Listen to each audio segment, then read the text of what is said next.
Harta kekayaan Erin Tuah Damanik Hakim Ketua vonis bebas Ronald Tanur bunuh pacar, tembus 8 miliar rupiah di tahun 2022. Mengintip harta kekayaan Erin Tuah Damanik, Ketua Hakim PN Surabaya yang memvonis bebas terdakwa Gregorius Ronald Tanur kasus tewasnya Dini Sera Afrianti, sang kekasih.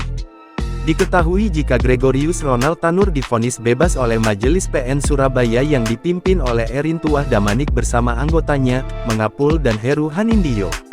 Majelis Hakim Pengadilan Negeri PN Surabaya menyatakan Ronald tidak terbukti secara sah dan meyakinkan bersalah melakukan penganiayaan hingga menewaskan korban.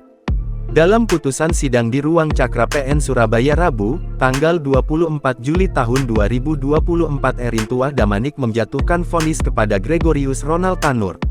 Padahal, jaksa menuntut hukuman 12 tahun pidana penjara dan membayar restitusi pada keluarga korban atau ahli senilai 263,6 juta rupiah subsidiar 6 bulan.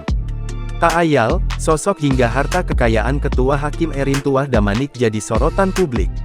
Berdasarkan data dari Laporan Harta Kekayaan Penyelenggara Negara LHKPN periodik tahun, Erin Tuah Damanik terakhir tercatat data harta kekayaannya pada 2022, saat itu diketahui ia mempunyai kekayaan sebesar 8 miliar 55 juta rupiah.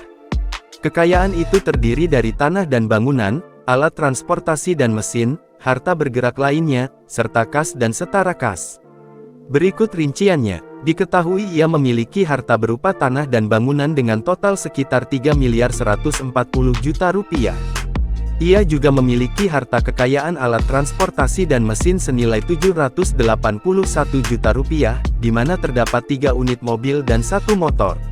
Terdapat juga harta bergerak lain miliknya yakni senilai 634 juta rupiah. Hartanya yang berupa kas dan setara kas bernilai 3 miliar 500 juta rupiah.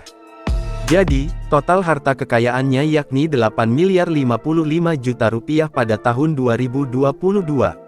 Download Tribun X sekarang, menghadirkan lokal menjadi Indonesia.